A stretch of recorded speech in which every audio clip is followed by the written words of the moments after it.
ನನ್ನ ಹೆಸರು ತಳವಾರ ಹುಲ್ಗಪ್ಪ ಅಂತ. ನಾವು ರೈತ ಉತ್ಪಾದಕ ಕಂಪ್ನಿಯ ಅಧ್ಯಕ್ಷರು. ಇಲ್ಲಿ ಇಷ್ಟು ತನಕ ನಾವು ಹೇಳಿರ್ತಕ್ಕಂಥ ನಮ್ಮ ರೈತರ ಹೋರಾಟ ಏನಂದರೆ ಸುಮಾರು ವರ್ಷಗಳ ಕಾಲ, ಭಾಳ ವರ್ಷಗಳ ಕಾಲ ಆಯ್ತು ಈಗಾಗಲೇ ಸ್ಟ್ರೈಕ್ ಮಾಡೋದಕ್ಕಾಗಿ. ಯಾಕೆ ಮಾಡಿದ್ರು ಅಂದರೆ, ಹಿಂದೆ ನಮ್ಮದು ಮೂಲ ಯಾರು ಹೇಳಿದ್ರು ಕೂಡ ಮತ್ತು ಮೂಲ ನಾಣಿಕೇರಿ ಆಗಿದ್ದರಿಂದ 53ರಲ್ಲಿ ನಾವು ಇಲ್ಲಿ ಶಿಫ್ಟ್ ಆದಿವಲ್ಲ. 53ರಾಗಿ ಇಲ್ಲಿ ಬಂದಾಗ ನಮ್ಮ ಮರಿಯಮ್ಮನಹಳ್ಳಿ ಕೂಡ ಅಡವಿನೇ ಇತ್ತು. ನಮ್ಮ ಯಜಮಾನ್ರು ಹೇಳ್ತಿದ್ರು ಅದೆಲ್ಲ ಅಡವಿ ಇತ್ತು. ಇಲ್ಲಿವರೆಗೂ ಕೂಡ ಎಲ್ಲ ಫಾರೆಸ್ಟ್ ಏರಿಯಾ ಇವೆಲ್ಲ ಅಡವಿ ಇದ್ದಲ್ಲೇ ಊರು ಮಾಡಿದ್ರು. ಯಾರು ಹಿಂದಿನ ಕಲೆಕ್ಟ್ರುಗಳು ಅಡವಿ ಇದ್ದದ್ದನ್ನು ಊರು ಮಾಡಿದ್ರು. ಬಂದು ಒಂದು ಊರು ಹಾಕಿದ್ರು. ಇಲ್ಲಿರ್ತಕ್ಕಂಥ ಕಂದಾಯ ಗ್ರಾಮಕ್ಕೆ ಅವತ್ತು ಸೇರಿಲ್ಲ ಅಂದ್ರೆ ಮುಂದೆ ಸೇರಿಸ್ಕೊಡ್ತೀವಿ ಅನ್ನೋ ಮಾತು ಕೂಡ ಅವ್ರು ಹೇಳಿದ್ರು ಅಂತ ನಮ್ಮ ಯಜಮಾನ್ರೆಲ್ಲ ಹೇಳ್ತಾ ಇದ್ರು.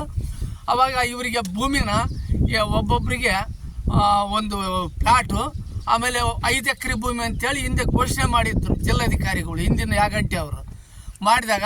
ಆ ಪ್ರಕಾರ ಆಳ್ದು ಕೊಟ್ಟಾಗ ಅವರು ಮಧ್ಯದಲ್ಲಿ ಕೆಲವೊಂದು ಕಡೆಗೆ ಎಷ್ಟೆಷ್ಟು ಸಾగు ಮಾಡ್ತಾರೋ ಅಷ್ಟನ್ನ ಬರ್ಕೊಂಡು ಕೂಡ ಹೋದಾಗ ನಮಗೆ ಪಟ್ಟ ಕೊಡ್ರಿ ಅಂದಾಗ, ಇಲ್ಲ ನೀವು ಇನ್ನೂ ಭೂಮಿ ಉಳಿದೈತಿ, ನೀವೆಲ್ಲ ಕ್ಲೀನ್ ಮಾಡ್ಕೊಂಡ್ಮೇಲೆ ನಿಮಗೆ ಪಟ್ಟ ಕಾಪಿ ದಾಖಲಾತಿಗಳು ಕೊಡ್ತೀವಿ ನಾವು, ಸರ್ಕಾರ ಕೊಡ್ತೈತೆ ಅಂತ ಕೂಡ ಅವತ್ತಿನ ಎಲ್ಲ ರೈತರಿಗೆ ಅವರು ಮಾತು ಕೊಟ್ಟಾರ ಅವತ್ತು.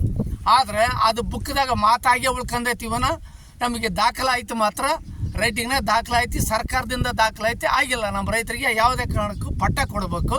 ನಮಗೇನು ಸಂಬಂಧಪಟ್ಟಂಥ ಅಧಿಕಾರಿಗಳು ಇದನ್ನು ಗಮನ ಹರಿಸಿ ಸಂಬಂಧಪಟ್ಟಂಥ ಸರ್ಕಾರ ಎಲ್ಲ ರೈತರಿಗೆ ಇಲ್ಲಿ ನಾವು ಸುಮಾರು 70 ವರ್ಷಗಳ ಕಾಲ ಆ ಗಿಡ ಗಂಟಿ ಕಲ್ಲು ಮಟ್ಟಿ ಎಬ್ಬಿ ವರ್ಣ ಮಾಡಿ ಜೀವನ ಮಾಡ್ತಕ್ಕಂಥವ್ರು ಇವತ್ತು ಆ ಒಂದು ಊರು ಬಿಟ್ಟದ್ದಲ್ದು ಮತ್ತೆ ಇವ್ರೇನಾದ್ರು ಎಬ್ಸಿದ್ರೆ ಇನ್ನೊಂದು ಊರಿಗೆ ಜಾಗನೇ ಇಲ್ಲ ನಮಗೆ ಹೋಗೋದಕ್ಕೆ. ಅದಕ್ಕಾಗಿ ಯಾವುದೇ ಕಾರಣಕ್ಕೂ ಪಟ್ಟಗಳು ಕೊಟ್ಟೇ ತಿರ್ಬೇಕಂದ್ರೆ ನಮ್ಗೆ ಒತ್ತಾಯ.